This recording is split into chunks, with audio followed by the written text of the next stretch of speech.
Bienvenue dans le débat. Focus ce soir sur les toutes dernières heures de campagne aux États-Unis. Une campagne inédite à plus d'un titre. Les deux candidats maintiennent un rythme effréné. Il leur faut convaincre les derniers indécis. Appelés à désigner le 47e président du pays, les électeurs doivent aussi élire leurs représentants et renouveler d'un tiers le Congrès. Je précise d'ailleurs que plus de 78 millions de personnes ont voté déjà par anticipation aux États-Unis. Nous allons analyser l'ensemble des enjeux autour de ce scrutin et puis tenter de comprendre dans quelle mesure le résultat de ce vote pourrait changer d'abord l'Amérique elle-même, mais aussi le reste du monde. Avec nos invités à mes côtés ici sur ce plateau, Amy Porter, bonjour à vous. Bonjour. Porte-parole des démocrates Abroad, merci d'être avec nous sur ce plateau. Face à vous, Gérald Olivier, bonsoir à vous. Bonsoir. Journaliste franco-américain, chercheur à l'IPSI, Institut Prospective et Sécurité en Europe. On vous doit cet ouvrage, Cover Up, le clan Biden, l'Amérique et l'État profond, aux éditions Confident. Merci également d'être avec nous sur ce plateau pour débattre. Et puis en duplex, par Skype avec nous, Cécile Coquet-Mococo. Bonjour à vous. Vous êtes à distance, mais vous êtes néanmoins la bienvenue parmi nous dans ce débat. Professeur de civilisation américaine à l'université à Versailles-Saint-Quentin. N'hésitez surtout pas à intervenir à tout moment, même si vous êtes à distance.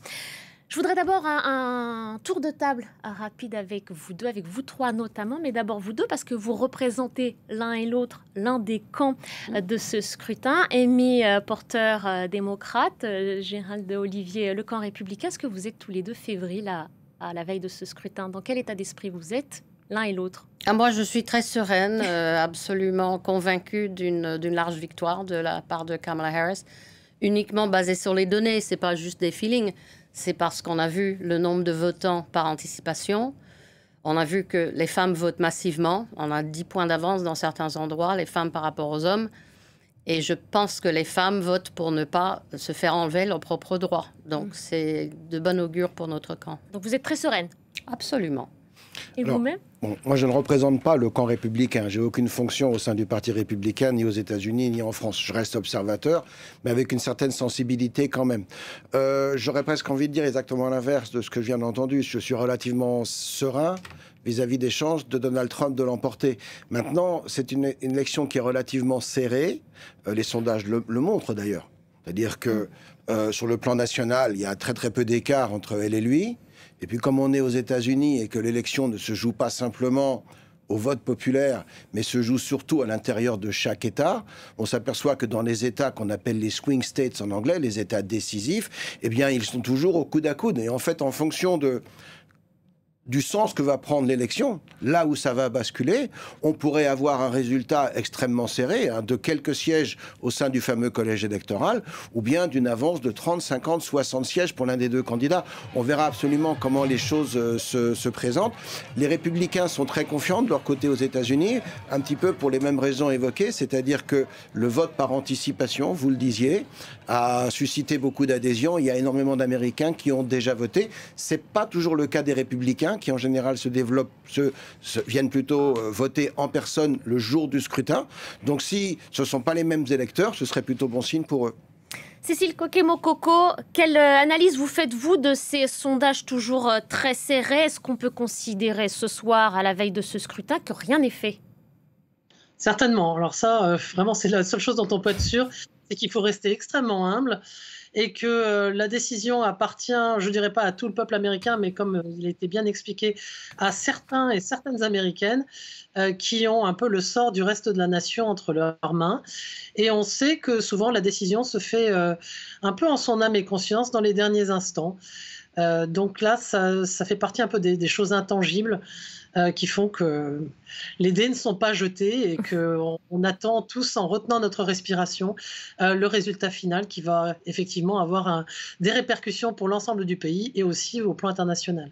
Alors pour lancer aussi et donner un autre élan à ce débat, je voudrais qu'on regarde ensemble ces images étonnantes d'un dispositif de sécurité largement renforcé dans des bureaux de vote, devant des institutions notamment. On va voir ce sujet et j'aimerais vous faire réagir l'un et l'autre.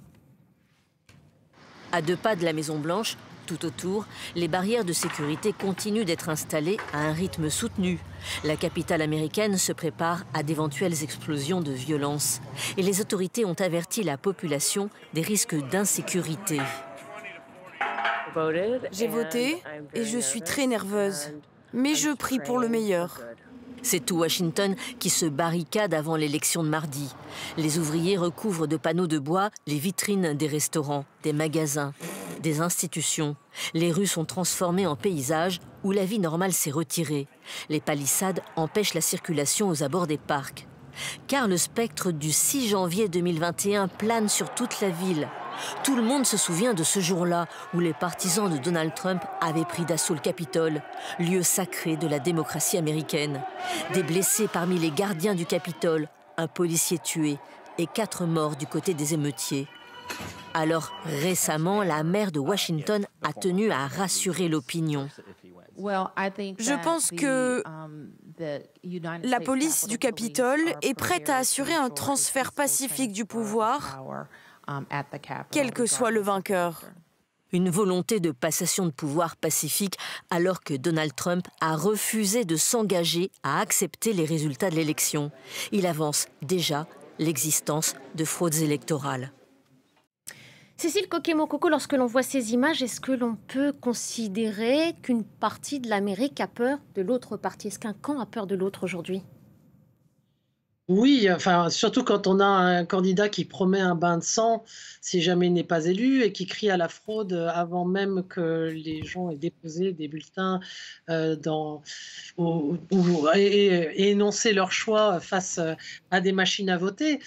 C'est pas un climat qui conduit à beaucoup de sérénité, effectivement, c'est le moins qu'on puisse dire. Gérald Olivier, la responsabilité de Donald Trump dans cette situation aujourd'hui, quelle est-elle? La responsabilité, pour moi, c'est pas simplement la sienne, parce que lui, il joue son personnage. La responsabilité, c'est d'elle d'avoir un scrutin dont le déroulement et le résultat soient incontestables. C'est-à-dire un résultat qui soit connu immédiatement. Un résultat qui ne soit pas dépendant de votes par correspondance qui vont mettre plusieurs journées à arriver et autant de jours à être dépouillés derrière. Une élection comme elle s'était conduite jusqu'en 2016, on a toujours connu le résultat. Moi, je sais combien de campagnes que je suis. Et l'habitude, c'est qu'à la fin de la soirée, quand il est minuit, 1h du matin sur la côte est des États-Unis, eh bien, on sait qui a gagné et le perdant fait un discours pour concéder la victoire à son adversaire. Il l'a appelé au téléphone et tout va bien. C'est pas du tout ce qui se passait jusqu'en 2016. Même Hillary Clinton, Dieu sait à quel regret, a fini par faire un discours de concession cette nuit-là, qui était une demi-concession, mais elle a reconnu qu'elle n'allait pas gagner. Voilà. En 2020, ça ne s'est pas passé comme ça. Mais pourquoi est-ce qu'il présuppose déjà qu'il y aurait tricherie? Pour quelle raison? Parce qu'on est dans un système qui favorise ce genre de choses. C'est-à-dire qu'à partir du moment où vous autorisez le vote par correspondance à grande échelle, vous favorisez la possibilité d'erreur. Laissez-moi vous donner un exemple tout bête et tout simple. Beaucoup de comtés ont discuté la mise à jour des fichiers électoraux, des listes électorales. Parce qu'ils disent que sur certaines listes électorales, il y a des morts qui seraient toujours inscrits, que l'on n'aurait jamais éliminés. Bon ben, les morts ne vont pas sortir de leur tombe pour venir voter en personne le 5 novembre. Donc ça pose aucun problème si tout le monde vote en personne. À partir du moment où vous envoyez à l'avance des bulletins de vote et que vous les envoyez en fonction des listes électorales, il y a des morts qui risquent de recevoir des bulletins. Et ce ne sont pas eux qui vont les remplir, mais peut-être quelqu'un d'autre qui le fera à la place. Donc je ne dis pas que ça va se produire, je dis que ça peut se produire. Et ça peut se produire à très grande échelle. Donc à partir du moment où vous ouvrez la porte à de possibles erreurs, si le résultat est serré, vous ouvrez la porte à des contestations, des tensions, et c'est tout ce qu'il faut éviter, je le pense.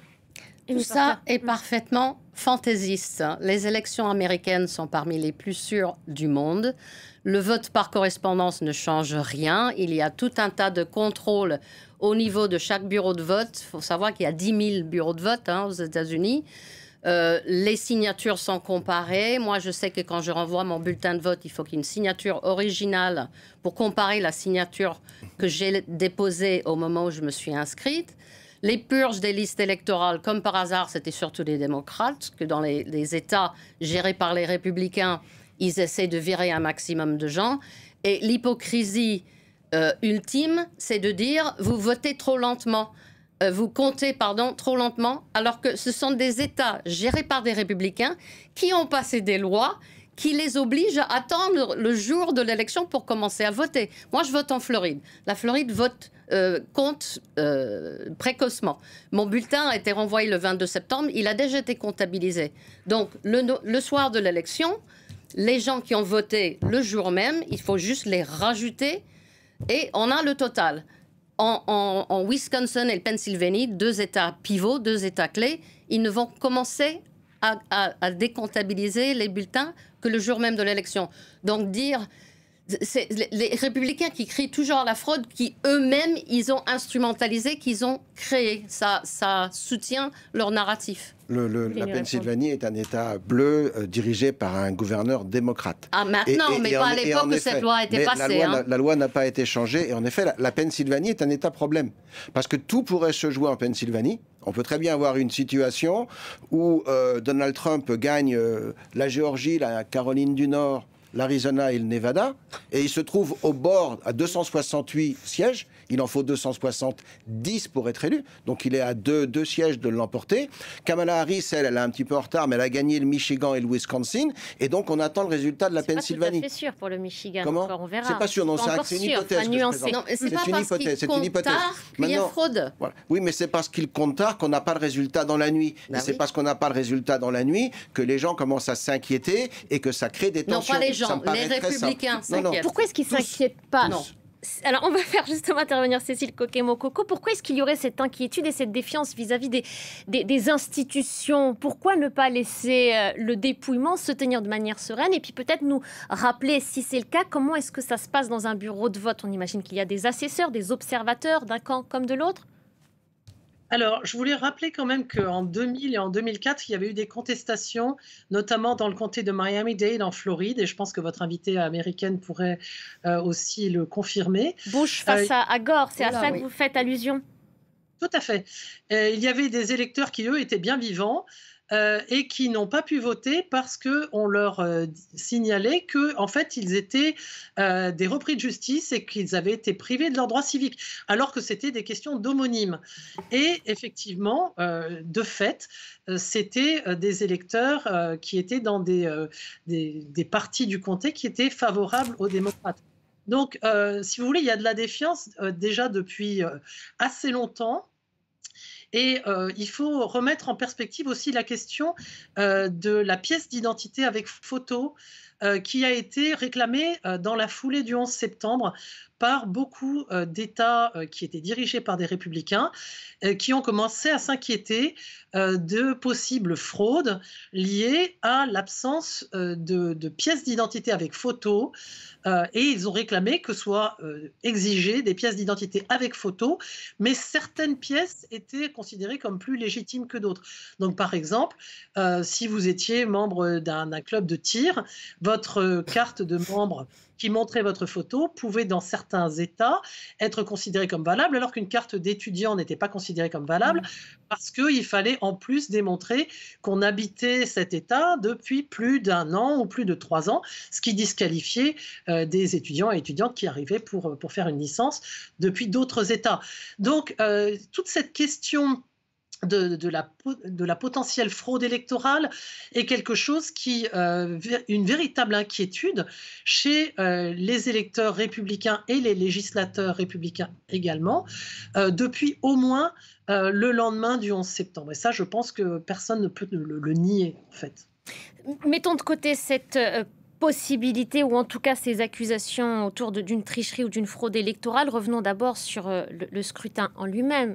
Pour l'instant, en tout cas, les Américains peuvent faire valoir leur voix. Quel écho vous donnez, Gérald Olivier, au discours de Donald Trump il y a quelque temps lorsqu'il disait que dans 4 ans, les Américains n'auraient plus à voter ? Il n'est pas là le réel danger aujourd'hui ? Qu'est-ce que ça veut dire ne plus avoir à voter ? Alors, je ne sais pas à quelle déclaration précisément vous faites allusion. Il était en meeting, il disait « Votez pour moi aujourd'hui, je serai le prochain président, et dans 4 ans, vous n'aurez plus à voter ». Ce qui laisse sous-entendre qu'il restera au pouvoir et qu'il n'y aura pas d'élection. Ça, c'est 100% non, 100% garanti. Si Trump est élu, il partira dans 4 ans, comme n'importe quel président qui termine son second mandat. D'accord, il n'y aura absolument aucune hésitation ni problème là-dessus, pour une raison très très simple. D'abord, c'est parce que les institutions ne l'autorisent pas. 2, c'est le jour où il émet la possibilité, tiens, j'ai envie de rester parce que j'ai pas fini le travail, l'ensemble du parti républicain se retourne contre lui. Parce que le parti républicain n'est pas un parti anti-constitutionnel ou anti-institution américaine. Donc ce cas de figure-là, il est mis en avant par certains démocrates pour faire peur aux électeurs et leur convaincre de ne pas voter pour Donald Trump. Mais il a absolument aucune chance de se présenter. Si Trump est élu, eh bien, il gouvernera, et il gouvernera peut-être avec un Congrès à sa couleur, peut-être avec un Congrès divisé, parce que le Sénat pourrait basculer en faveur des républicains, mais la Chambre des représentants, elle, pourrait basculer en faveur des démocrates, et on aurait à nouveau des institutions divisées, comme c'est très souvent le cas dans le cadre de la politique américaine. Donc il n'y aurait rien de véritablement original ou nouveau à cette situation-là. Mais est-ce que le respect des institutions n'a pas été mis à mal avec la prise du Capitole et le jour même de la certification surtout.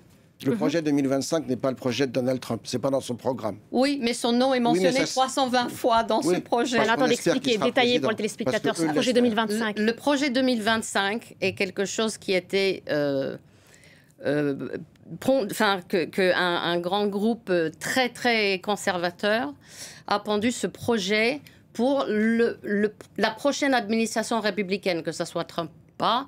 Il s'avère que parmi les 140 auteurs de ce projet, qui change absolument tout à la vie sociétale et gouvernementale des États-Unis, qui démantèle de l'intérieur la démocratie américaine actuelle, qui vire par exemple tous les fonctionnaires pour mettre que des hommes partisans du côté de Trump, qui donnerait un pouvoir absolu au président, couplé avec l'immunité présidentielle que la Cour suprême vient d'accorder à Donald Trump. C'est quelque chose qui est absolument affolant. Vous aurez par exemple, la contraception serait interdite, les femmes ne pourraient plus travailler, une famille c'est un homme qui travaille, une femme qui reste à la maison avec les enfants, il y aurait une indoctrination obligatoire de la chrétienté à l'école, et surtout 13 millions de déportations d'immigrés, dont certains sont dans des familles où il y a des citoyens américains, parce que les enfants sont nés sur le sol.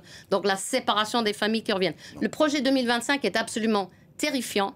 Trump va absolument le mettre en œuvre s'il revient, mais en fait, il ne va pas revenir. Mais je pense que c'est assez naïf de dire que les institutions tiendraient, parce que Trump fait tout pour les casser. Ça, c'est assez fascinant parce que ce discours-là, il est totalement ahurissant et il est basé sur rien. Et tout ce qui vient d'être dit... 960 pages, c'est pas rien. Vous avez parlé, je me suis dit, je vous ai laissé parler, alors ce que vous disiez... Répondez à Amy Porter et on fera... Donc maintenant, je vais répondre. Allez-y. Le projet 2025, c'est un projet qui a été rédigé par un think tank, un club de pensée, qui s'appelle The Heritage Foundation.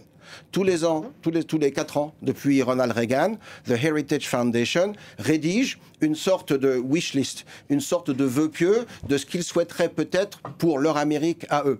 Ils l'ont fait cette année, sans consulter Donald Trump, sans demander son avis à Donald Trump, et Donald Trump ne l'a jamais approuvé. Donc ils mettent en avant un certain nombre de propositions. Est-ce qu'il l'a rejeté? S'il l'a pas approuvé, est-ce qu'il l'a rejeté formellement? On le lui a même reproché au sein de son propre camp, et ça a failli faire un scandale. Et il vient de dire qu'il allait embaucher le directeur il y a 2 jours. Le directeur, il a failli perdre sa place. On verra s'il est élu, on verra ce qui se passe. Mais ça, c'est un discours que moi je rejette totalement, parce qu'on est en train de passer à côté des vraies questions. C'est-à-dire que là, il y a une Amérique en ce moment, il y a une administration, et dont Kamala Harris est la numéro 2. Et l'Amérique ne va pas très bien. On le voit bien. D'ailleurs, vous interrogez les Américains en leur demandant « Est-ce que vous pensez que l'Amérique va dans la bonne direction ?» 73% des Américains vous répondent non. On leur demande si l'économie va bien. Les 2 tiers répondent non. On leur demande s'ils sont contents de la situation à la frontière. Les 2 tiers répondent non. À partir de là, vous dites que l'Amérique a peut-être un problème et que gérer ce problème, c'est plus important que de mettre des fantasmes en avant et de faire peur à un certain électorat. Cette Amérique, elle se portait bien. De la personnalité et cette Amérique, comment est-ce qu'elle se portait sous Donald Trump? Écoutez, beaucoup mieux. Si vous parlez de l'inflation, quand Trump a quitté la Maison-Blanche, janvier 2021, l'inflation, c'était 1,4 en rythme annuel. Mais oui, il y avait 1 million de morts de Covid. 1 million de morts. Un an plus tard, c'était 9%. Il y a eu le prix de l'essence sous Donald Trump, il était inférieur à $2 le gallon. Parce qu'on n'avait pas le droit de rouler. Un an plus tard, il était à $6 le gallon. Donc, ça change la vie des Américains. Les taux d'intérêt sous Donald Trump, ils étaient à moins de 2%. Et en matière de politique sociale, il n'y avait absolument rien de différent, il n'y avait aucune différence. Et le recul pour le droit des femmes, n'importe quoi. Le droit des femmes est une décision qui correspond à la Cour suprême. Et Donald Trump a nommé des juges. Donald Trump a eu, je dirais, la chance d'avoir 3 vacances sous sa présidence. 2 d'ailleurs grâce indirectement aux démocrates, puisque Ruth Bader Ginsburg, malheureusement, est décédée pendant son mandat, libérant un siège. Mais c'est une Cour suprême qui lui était acquise. Mais on va faire réagir justement, on va faire réagir Cécile Coquet-Mococo, qui est aussi une observatrice de la vie américaine et des institutions américaines. Sur les années 30, Cécile Coquet-Mococo, pour répondre d'abord à ce que disait à l'instant Gérald Olivier, cette Amérique qui se portait mieux, si je vous suis en tous les cas, sous Donald Trump. Alors, du côté démocrate, on va expliquer qu'il y a une partie de l'héritage Obama.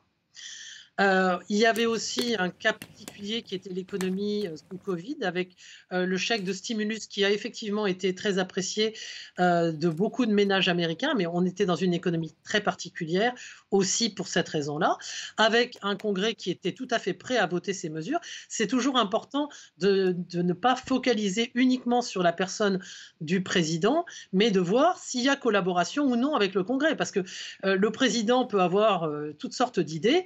S'il n'y a pas un Congrès qui est prêt à collaborer selon le système des poids et contrepoids voulu par les pères fondateurs de la Constitution, il y a des blocages dont on a vu un certain nombre d'exemples. Donc il y a cette situation-là, puis il y a aussi le fait qu'il n'y avait pas la guerre en Ukraine qui a effectivement impliqué des forts taux d'inflation pour les Américains comme pour d'autres populations à travers le monde. Maintenant, sur la question de la Cour suprême, n'oublions pas non plus que Barack Obama aurait très bien pu nommer un juge de plus à la Cour suprême. Il avait le délai qui était requis par la Constitution pour ce faire, et Mitch McConnell, en tant que chef des Républicains au Sénat, s'est opposé aux auditions de Merrick Garland, qui est actuellement le ministre de la Justice des États-Unis. Donc, on a effectivement une promesse de la part de Trump qui a été honorée, qui a été de mettre des juges à la Cour suprême qui abrogeraient l'arrêt Roe v. Wade, qui décidait que l'avortement était en conformité avec la Constitution des États-Unis. Et on a parmi les juges les plus conservateurs de la Cour suprême des personnes qui expriment des vues qui sont semblables à celles que l'on peut trouver dans le projet 2025 également. Et enfin, je citerai le cas de J.D. Vance, qui est donc le colistier de Donald Trump et qui à de multiples reprises a parlé de mettre nos gens à nous à des postes clés, et notamment dans toutes les branches judiciaires fédérales. Donc ça, c'est quand même pas quelque chose qui sert la logique voulue par les pères fondateurs de la Constitution américaine. Encore une fois, la logique de poids et contrepoids, cette logique à laquelle le Parti républicain d'antan était viscéralement attaché pour d'excellentes raisons. Donc il y a quand même des raisons de s'inquiéter de l'évolution du système constitutionnel américain et de la santé, du dynamisme des pouvoirs, des trois pouvoirs fédéraux que sont la présidence, le Congrès, qui ne doit pas être à la botte d'un président ou d'une présidente, de quelque couleur politique que soit cette personne, et enfin le pouvoir judiciaire.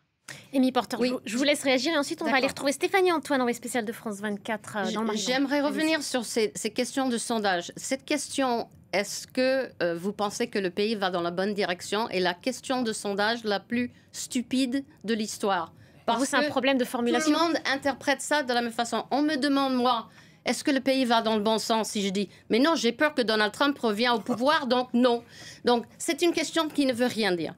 Pareillement, les sondeurs, quand ils disent « est-ce que l'économie va bien ?», les gens qui regardent la télé, une certaine télé toute la journée, qui dit « l'économie est terrible, c'est affreux, l'inflation, tout ça », alors que tout ça est faux, l'inflation est à 2%, le chômage est à un bas historique. L'économiste a dit que l'économie américaine est l'envie du monde. Bon, toutes les bourses ont atteint des records, toutes les lumières sont vertes. Et quand les sondeurs disent, bon, vous me dites que l'économie est mauvaise, mais vous-même, votre propre situation, comment ça se passe? Ah, moi, ça va bien, j'ai un nouveau boulot, j'avais une augmentation. Donc, ces questions de dire l'économie va mal, ça ne rime à rien, ça ne veut rien dire, en fait. On va les retrouver, je vous ferai réagir après, Gérald Olivier, il est 19h37 ici à Paris. Bienvenue pour ceux qui nous rejoignent dans ce débat consacré à ce tout dernier duel qui oppose Kamala Harris face à Donald Trump. On a Stéphanie Antoine qui est en direct depuis Damascus, dans le Maryland. Bonjour à vous. Stéphanie, vous êtes sur place, vous couvrez cette élection et ces dernières heures de campagne pour France 24. Je précise que l'État du Maryland, Stéphanie, est une terre traditionnellement démocrate. Damascus, un bastion du camp républicain, celui de Trump. Comment est-ce qu'on appréhende le scrutin sur place? Et je le rappelle, c'est une élection présidentielle, mais on élit aussi les représentants du Congrès, de la Chambre des représentants.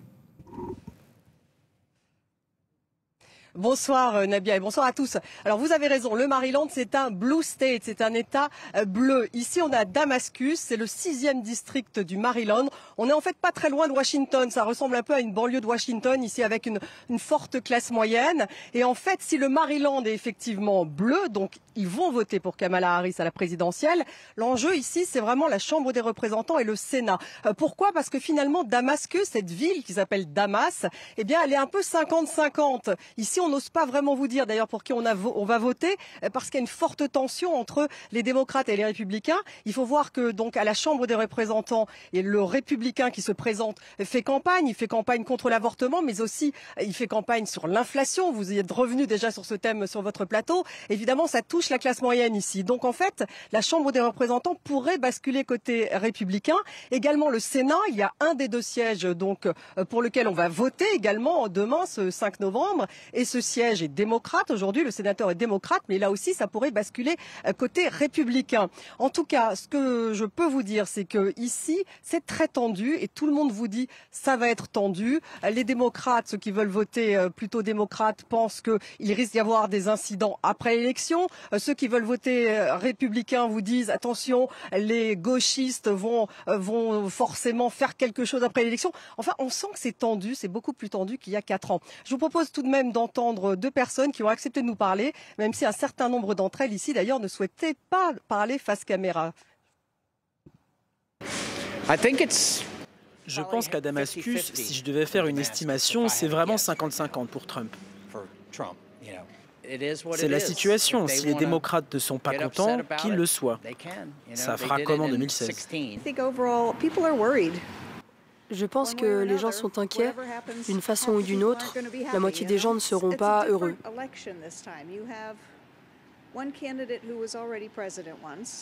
Il s'agit d'une élection différente cette fois. L'un des candidats a été président, l'autre vice-président. Ils sont tout à fait opposés sur ce qu'ils veulent faire. Je suis à Damascus depuis longtemps et les partis républicains et démocrates de la vieille école, ils différaient sur les politiques, mais ils étaient capables de parler entre eux et de trouver des compromis. Maintenant, ils se voient comme l'ennemi. C'est vraiment fou.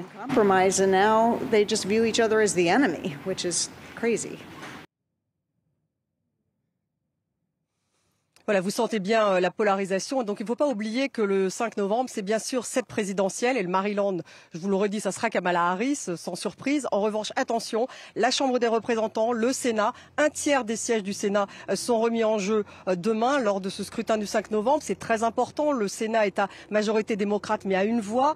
C'est très très juste. Il bascule du côté républicain. Et si Kamala Harris est élue, évidemment que ça sera une vraie contrainte pour elle. Donc ne pas oublier que le Congrès était aussi un enjeu majeur de ce 5 novembre. Merci beaucoup Stéphanie. Antoine, envoyé spécial de France 24 à Damascus dans l'état du Maryland. Merci à vous pour ces précisions.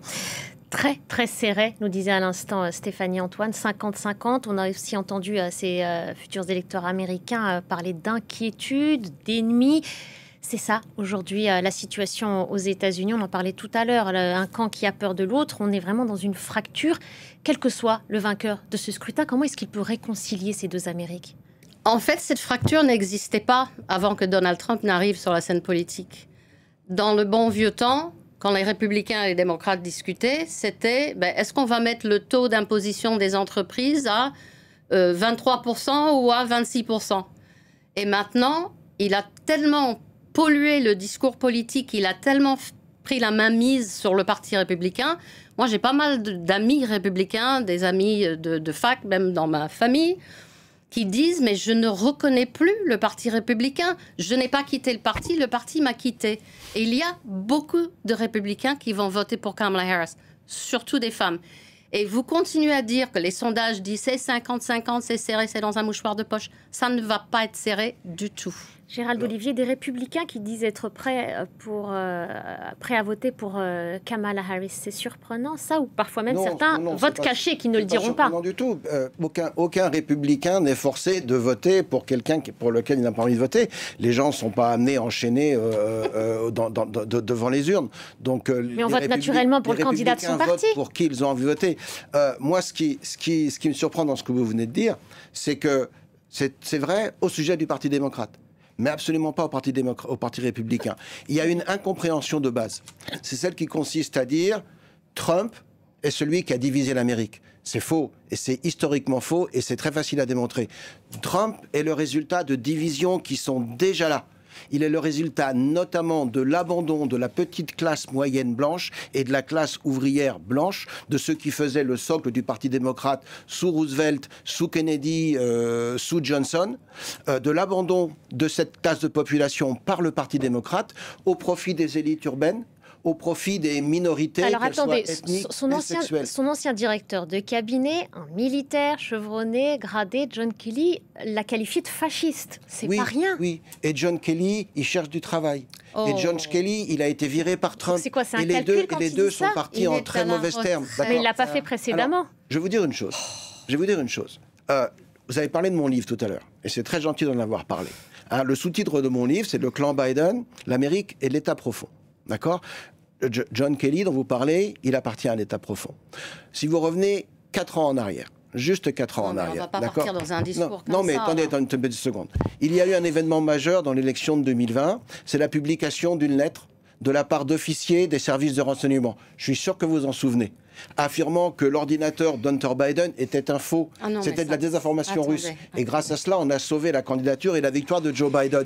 Qui a rédigé cette lettre? Les membres de l'État profond, qui eux-mêmes ont fait de la désinformation, qui ont fait basculer l'élection, qui sont intervenus dans l'élection alors qu'eux-mêmes appartenaient au gouvernement. C'est pour moi le plus gros scandale politique de l'histoire américaine dont personne à parler. Donc l'État profond, il existe et il n'aime pas Trump parce que justement Trump est celui qui a toujours dit que l'une des choses qu'il ferait, c'est de drain the swamp en anglais, c'est-à-dire de nettoyer Washington et de faire en sorte que l'administration retrouve ce qu'elle aurait toujours dû avoir, c'est-à-dire son devoir de réserve, une certaine neutralité et qu'elle ne soit plus instrumentalisée à des fins politiques par le parti au pouvoir. Et c'est le cas depuis 4 ans et c'est le cas, c'était même avant déjà sous Barack Obama. Donc Trump n'est pas le facteur des divisions, il est le résultat de divisions. Je ne vous prenez pas pour un complotiste, théorie de complot. Je ne suis pas complotiste, je constate cette lettre, elle existe ou elle n'existe pas. Vous inventez cette lettre, elle existe ou elle n'existe pas.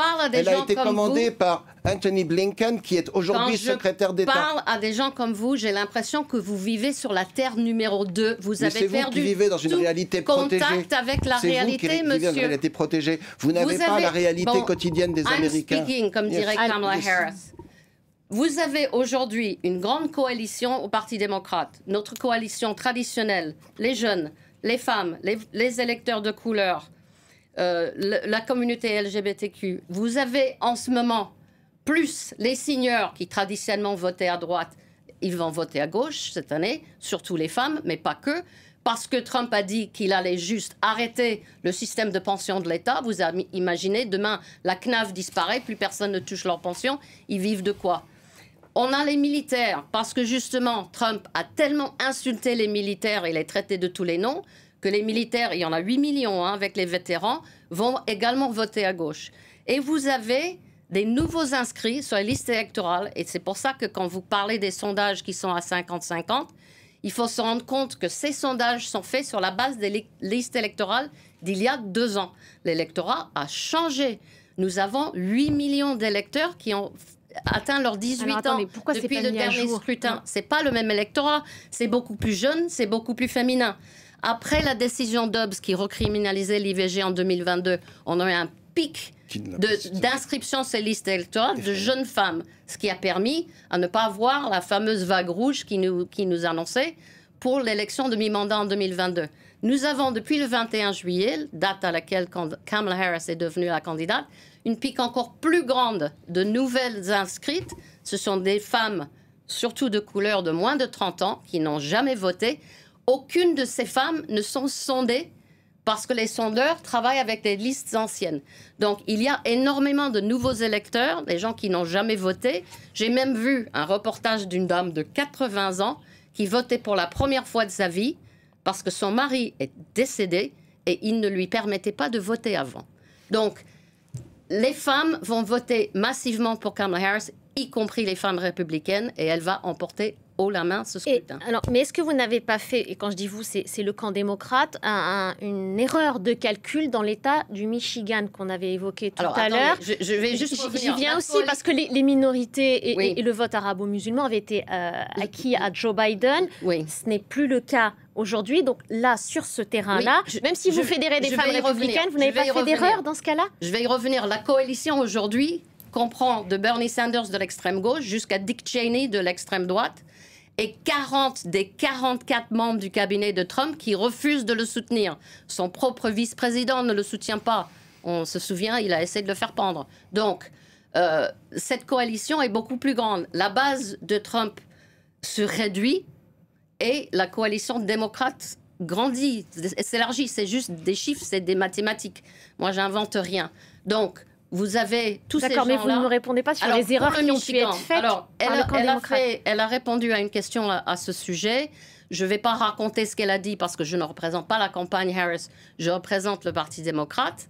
Vous avez une vidéo de 6 minutes de Bernie Sanders, qui est un des critiques les plus vraiment virulents de cette politique de Biden, et qui expliquait pourquoi il fallait absolument voter pour Kamala Harris, parce qu'avec Trump, ça serait pire. Et vous avez une représentante d'origine palestinienne, Rachida Tlaib, qui hier a fait campagne pour Kamala Harris. Donc, je pense qu'on surestime cette fameuse résistance.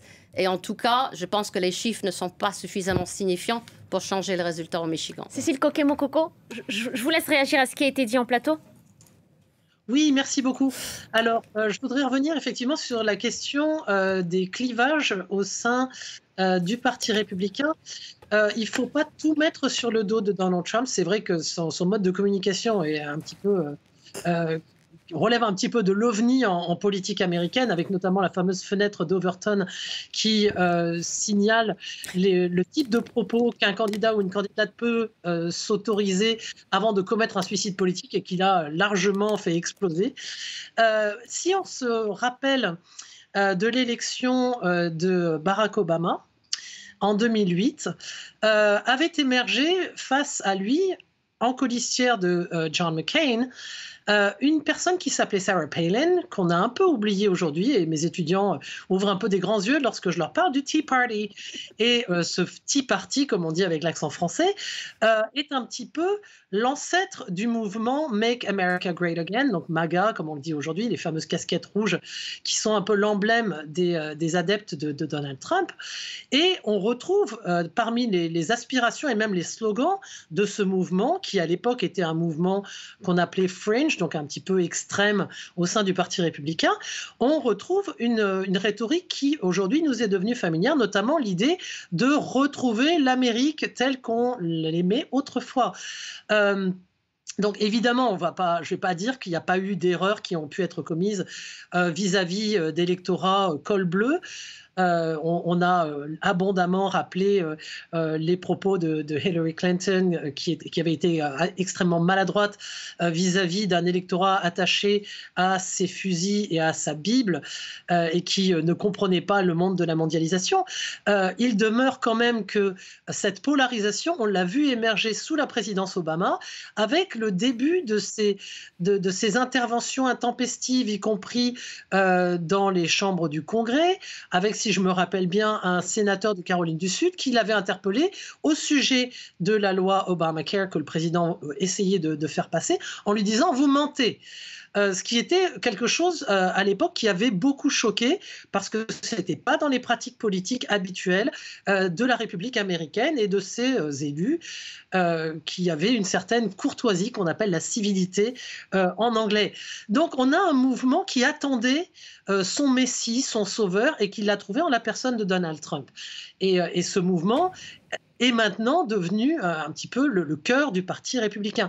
Mais il faut quand même rappeler qu'une mesure phare comme la mesure Obamacare, donc qui assure au moins une protection santé aux Américains et aux Américaines qui ont un emploi, est quelque chose qui avait été attaqué par Trump parce qu'il fallait défaire le bilan Obama et que finalement son parti lui a indiqué qu'il fallait sans doute conserver ce type de mesures.